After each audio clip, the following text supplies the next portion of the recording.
Hey folks, welcome to another day, another unboxing. I've got the Xiaomi 11T here.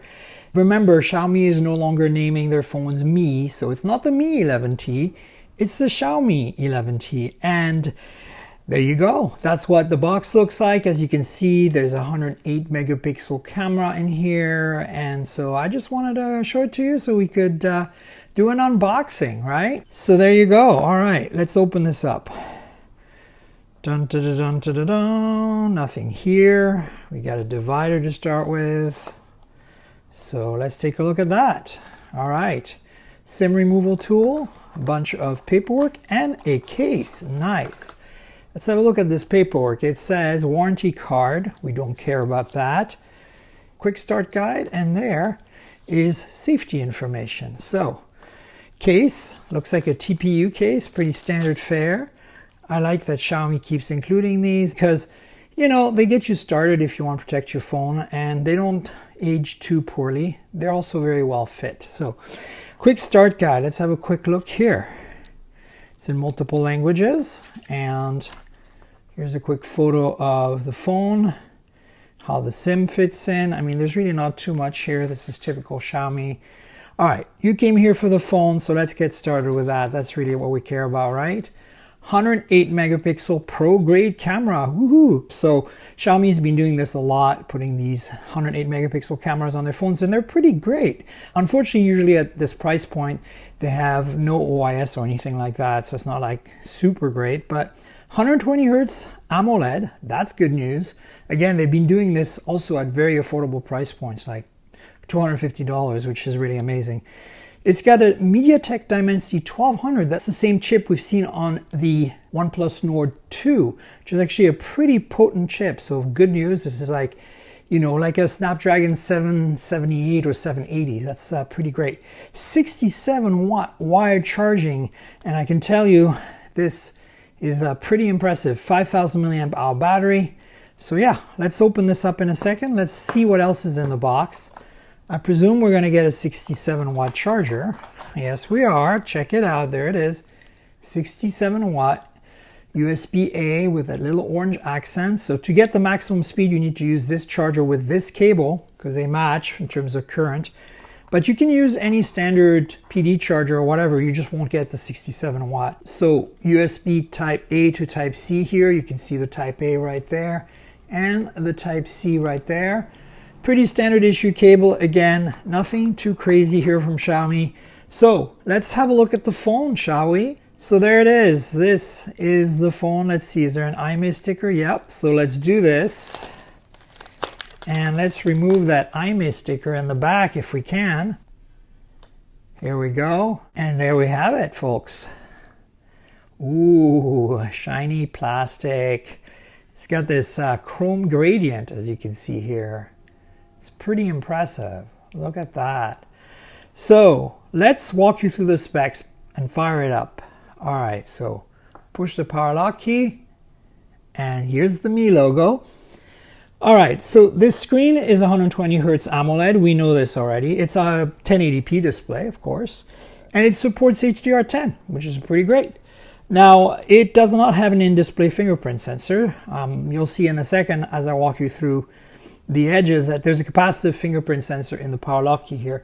Again, Xiaomi's been doing this to save cost on a lot of their phones that have AMOLED, but it doesn't detract from the experience at all, in my opinion.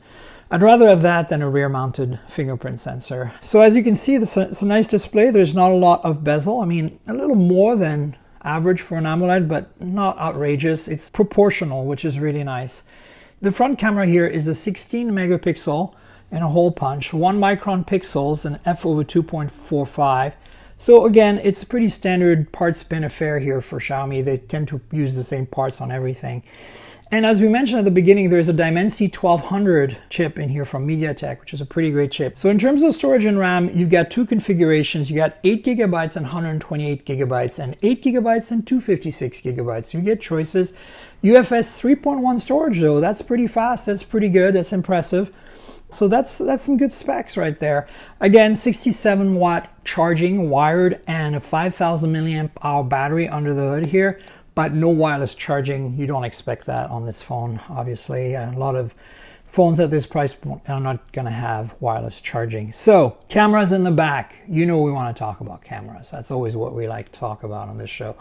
All right, that 108 megapixel camera here is an f/1.75 lens with 0.7 micron pixels, but they're binned 9:1 for 2.1 micron effective size.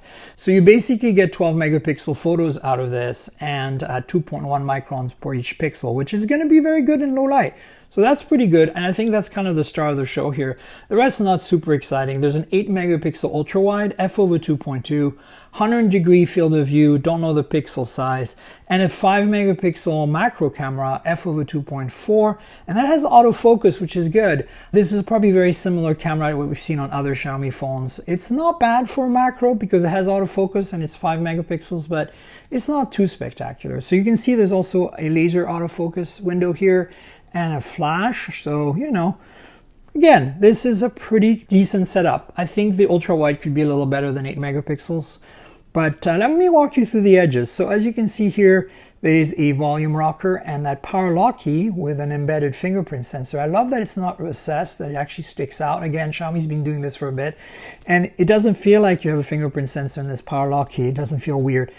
On the bottom here, you have a speaker, USB Type-C, microphone, and the SIM slot. I don't think this supports micro SD, but what's cool is that it has stereo audio. So it uses this speaker and the earpiece at the top here to give you stereo audio, and that's pretty great. All right, the left-hand side here is pretty bare. There's nothing. This is a plastic chassis. As you can see, there's no antenna bands. And you can see that the earpiece has a resonating chamber here connected to it for the second speaker. And then, of course, there's probably a microphone behind here because this here is actually an infrared transmitter. So pretty cool. Again, a lot of this is very typical Xiaomi. And it's interesting. I love how they do this shiny plastic accent on the matte frame, you know, and the bottom is it's the same, but it's convex, whereas it's kind of flat on top. It's little design details like that that are interesting on these phones that are affordable. So let's talk about pricing. That's kind of interesting. I don't have any pricing info at the time of this video, so I'll put it in the description below. I think I would have liked to see OIS on the main camera and maybe a slightly better ultra wide, but I think everything else, all the other specs are pretty solid here. That's it, folks. This is the Xiaomi 11T. I hope you enjoyed this quick unboxing video. Please like, subscribe, tell your friends. Click on the little notification bell below so you know when I do the next video. Tell me in the comments. There's a plethora of really good phones out there. There's the Poco X3 GT. Would you pick this over that? It has a MediaTek Dimensity 1100. Tell me in the comments which Xiaomi phone right now in this $300 to $400 price point is your thing, is the one that gets you excited. Especially those of you who are abroad, because I know that there's a lot of viewers from India and Asia and Australia and Europe where we can't get these phones in the US officially. So, and remember, folks, this is a compliment to my podcast at mobiletechpodcast.com. So we're on Google Podcasts, Apple Podcasts, Pocket Casts, Spotify, everywhere good podcasts can be found. So please subscribe to the podcast. If you want to hear my thoughts on this phone, I'm not going to do a review on the channel here because this is mostly visual content for the podcast. So subscribe to the podcast. And if you want to watch the podcast on video, there's a Patreon for that. I do an exclusive video release of the podcast every week for my patrons. Basically, you get to see the video unedited before the audio podcast goes live a day or two. So check that out. And there's a Discord server. If you want to join me and discuss things on Discord, do it there on Patreon as well. Patreon.com/Tankerl. That's patreon.com/TNKGRL. I'll see you soon with the next video. Cheers, everybody.